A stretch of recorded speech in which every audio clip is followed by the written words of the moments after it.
নমস্কার বন্ধুরা, শ্রাবণী রান্নাঘরে আপনাদের সবাইকে স্বাগত জানিয়ে আমি আবারও একটা রান্নার ভিডিও নিয়ে আপনাদের সামনে চলে এসেছি। আজকের আমি আপনাদের একটা ইউনিক আলুর দমের রেসিপি বানিয়ে দেখাবো। আশা করি আপনাদের ভালো লাগবে। তার জন্য কিন্তু আমার পুরো ভিডিওটা আপনাদের দেখতে হবে। আর দেখা শুরু করার আগে একটা লাইক দেবেন, সুন্দর একটা কমেন্ট করবেন আর শেয়ার করতে ভুলবেন না। তাহলে চলুন আজকের আমি এই আলুর দমটা কিভাবে বানাই সেটা আপনারা একবার দেখে নিন। রান্নাটা করার জন্য প্রথমে আমি এখানে দেখুন গ্যাসটা অন করে একটা কড়া বসিয়ে দিয়েছি। এইবারে আমি কড়ার মধ্যে দিয়ে দেব প্রথমে সর্ষের তেল। এখানে কিন্তু প্রথমে খুব বেশি সর্ষের তেল দেব না, 1 চামচ মতো সর্ষের তেল আমি এর মধ্যে দিয়ে দেব। দিয়ে তেলটাকে কিন্তু প্রথমে একটু গরম হতে দিতে হবে। তেলটা আমি প্রথমে গরম করে নেব। তেলটা আমার এখানে প্রায় গরম হয়ে গেছে। তেলটা এখানে যখন গরম হয়ে যাবে তখন আমি এর মধ্যে দিয়ে দেব প্রথমে এখানে রেখেছি আমি 2টো ছোট এলাচ, 2টো লবঙ্গ আর 1 চামচ গোটা জিরে আমি এখানে রেখেছিলাম, সেগুলো এর মধ্যে দিয়ে দিলাম। আর দেব আমি এখানে আদা। এখানে কিন্তু প্রায় 1.5 ইঞ্চি মতো আদাকে এইভাবে কুচি করে রেখেছি, সেই আদাটা আমি এখানে দিয়ে দিলাম। আর দেব আমি এখানে টমেটো। এখানে একটা মাঝারি সাইজের টমেটোকে এইভাবে ছোটো করে টুকরো করে রেখেছি, সেই টমেটোটা আমি এখানে দিয়ে দিলাম। দিয়ে আমি কিন্তু এই মশলাটা প্রথমে একটু তেলের মধ্যে নেড়ে ভেজে নেব। মশলাটা কিন্তু প্রথমে একটু তেলের মধ্যে নেড়ে চেড়ে ভেজে নিতে হবে। আর আমি প্রতিদিনের মতো আপনাদের একটা কথাই বলবো যে প্লিজ আমার ভিডিওটা আপনারা টেনে টেনে দেখবেন না, পুরো ভিডিওটা দেখুন। আশা করি আপনাদের ভালো লাগবে। দেখুন এটাকে কিন্তু প্রথমে একটু তেলের মধ্যে ভেজে নেব। মশলাটা আমি এখানে তেলের মধ্যে একটু সময় ভেজে নিয়েছি। আর দেখুন এটা কিন্তু ভাজা হয়ে গেছে, দেখে বুঝতেই পারা যাচ্ছে যে টমেটোটা নরম হয়ে গেছে আর সমস্ত মশলাগুলো কিন্তু ভাজা ভাজা হয়ে গেছে। যখন দেখবেন এইভাবে মশলাটা একটু ভাজা হয়ে গেছে তখন কিন্তু আমি এগুলো একটা বাটিতে তুলে নেব, তুলে ঠান্ডা করে নেব। অবশ্যই কিন্তু এটা তুলে ঠান্ডা করে নিতে হবে। মশলাটা আমি তুলে আলাদা করে ঠান্ডা হতে দিয়েছি। যতক্ষণে এটা ঠান্ডা হচ্ছে ততক্ষণ দেখুন আবারও কিন্তু আমি কড়ার মধ্যে দিয়ে দেব সর্ষের তেল। এখানে কিন্তু আবারও আমি বেশ কিছুটা সর্ষের তেল দিয়ে দিলাম। আর দেব আমি এর মধ্যে ঘি। এখানে কিন্তু আমি প্রায় 1 চামচ মতো ঘি দিয়ে দিলাম। এখানে ঘি আর তেল মিশিয়ে কিন্তু আমি রান্নাটা করব।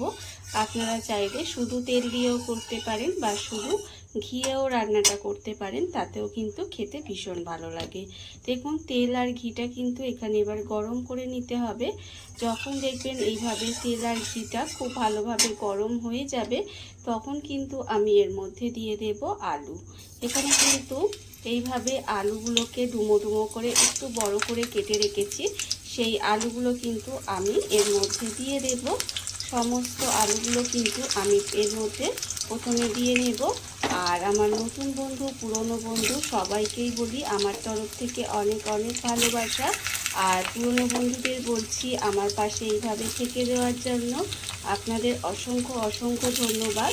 আর নতুন বন্ধুদের বলবো যে যারা আমার চ্যানেলটা সাবস্ক্রাইব করছেন তারা কিন্তু অবশ্যই পাশে থাকা বেল বাটনটা প্রেস করতে ভুলবেন না, যাতে আমি যখনই নিত্য নতুন ভিডিওগুলো আপলোড করব সবার প্রথমে আপনাদের কাছে নোটিফিকেশান চলে যাবে। আর আপনারা কিন্তু সবার প্রথম আপনাদের সময় মতো কিন্তু ভিডিওগুলো দেখে নিতে পারবেন। দেখুন সমস্ত আলুগুলো আমি এখানে দিয়ে দিলাম। আর দেবো আমি এখানে নুন, একটুখানি নুন দিয়ে দিলাম। দিয়ে আলুগুলো কিন্তু প্রথমে খুব ভালো করে লাল লাল করে ভেজে নিতে হবে। আলুগুলো কিন্তু আমি খুব ভালো করে লাল লাল করে ভেজে নেব। আলুটা আমি এখানে দেখুন লাল করে ভাজতে দিয়েছিলাম। আলুটা এখানে যতক্ষণ লাল করে ভাজা হচ্ছে, এখনও কিন্তু একটু ভাজা বাকি আছে। যতক্ষণ এখানে আলুটা লাল করে ভাজা হচ্ছে ততক্ষণ দেখুন আমি এখানে যে মশলাটা ঠান্ডা হতে দিয়েছিলাম মশলাটা কিন্তু ঠান্ডা হয়ে গেছে। আর এটা কিন্তু অবশ্যই ঠান্ডা করে নেবেন। এইবারে মিক্সির মধ্যে মশলাটা দিয়ে দিলাম, দিয়ে আমি কিন্তু এই মশলাটা পেস্ট করে নেব। মশলাটা আমার এখানে রেডি হয়ে গেছে। মশলাটা কিন্তু আমি এখানে রেডি করে নিয়েছি। আর অন্যদিকে দেখুন যে আলুটা আমি এখানে ভাজতে দিয়েছিলাম, সেই আলুটাও কিন্তু এখানে বেশ লাল লাল করে ভাজা হয়ে গেছে। এখানে কিন্তু আলুটাও আমি লাল করে ভেজে নিয়েছি। এইবারে এর মধ্যে দিয়ে দেব। আর কিন্তু আমি আলুটা আলাদা করে তুলে রাখছি না, এবারে এই আলু ভাজার মধ্যেই দিয়ে দেব যে মশলাটা আমি এখানে রেডি করে রেখেছিলাম, সেই মশলাটা কিন্তু এর মধ্যেই দিয়ে দিচ্ছি। ভীষণই সহজ রান্না, ঘরে থাকা মাত্র কয়েকটা উপকরণে আপনারা রান্নাটা করে নিতে পারবেন, অথচ খেতে কিন্তু অসম্ভব সুন্দর হয়।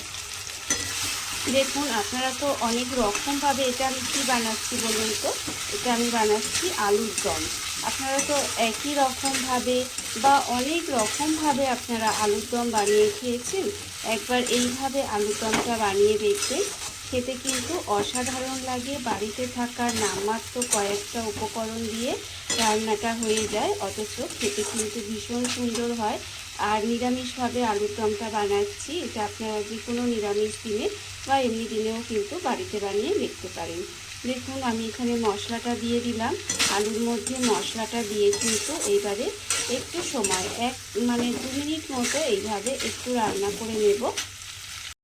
মশলাটা দিয়ে আমি কিন্তু একটু সময় তেলের মধ্যে এইভাবে একটু নেড়ে নিয়েছি। এইবার আমি এর মধ্যে দিয়ে দেব আন্দাজ মতো নুন, 1 চামচ হলুদ গুঁড়ো, 1 চামচ লঙ্কার গুঁড়ো, 1 চামচ ধনের গুঁড়ো, 1 চামচ কাশ্মীরি লঙ্কার গুঁড়ো আর 1/2 চামচ চিনি। এই সমস্ত গুঁড়ো মশলাগুলো আমাদের বাড়িতেই থাকে, আর আমি কিন্তু সেগুলোই ঘরে থাকা জিনিস দিয়েই বলেছি বানাবো, সেগুলোই আমি এর মধ্যে দিয়ে দিলাম।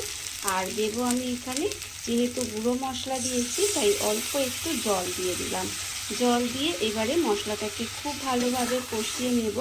আলুর সঙ্গে মশলাটা কিন্তু সুন্দরভাবে কষিয়ে নিতে হবে।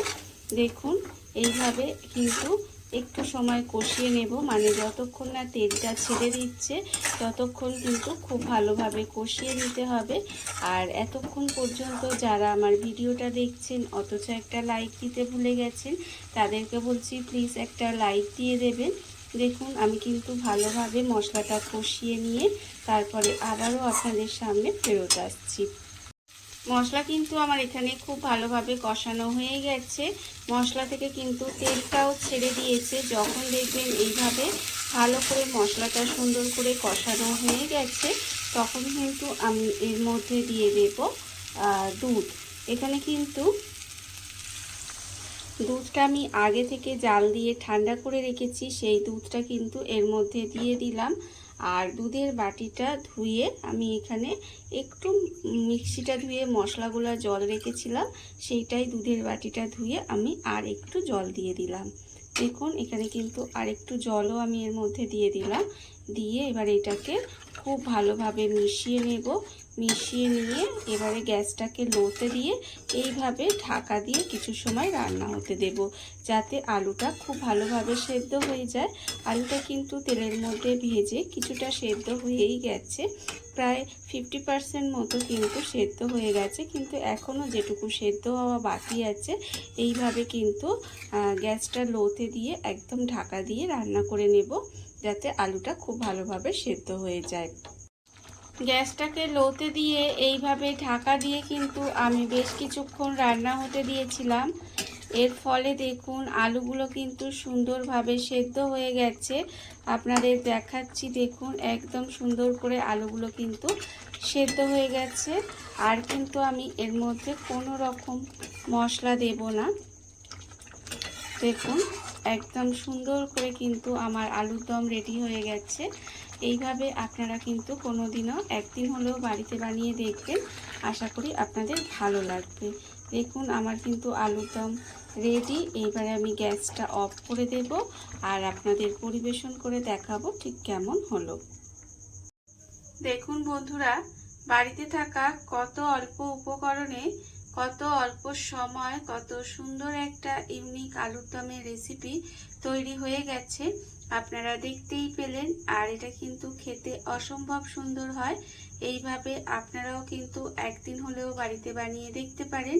আর এই ভিডিওটা যদি আপনাদের ভালো লেগে থাকে, আপনারা যদি ফেসবুক থেকে দেখে থাকেন পেজটি ফলো করে দেওয়ার অনুরোধ রইল। আর যদি ইউটিউব থেকে দেখে থাকেন চ্যানেলটি সাবস্ক্রাইব করে নেওয়ার অনুরোধ রইল। তাহলে চলুন ভিডিওটা আমি এখানেই শেষ করছি। আপনারা সবাই ভালো থাকবেন, সুস্থ থাকবেন। আবারও হাজির হব নতুন কোনো রান্না নিয়ে।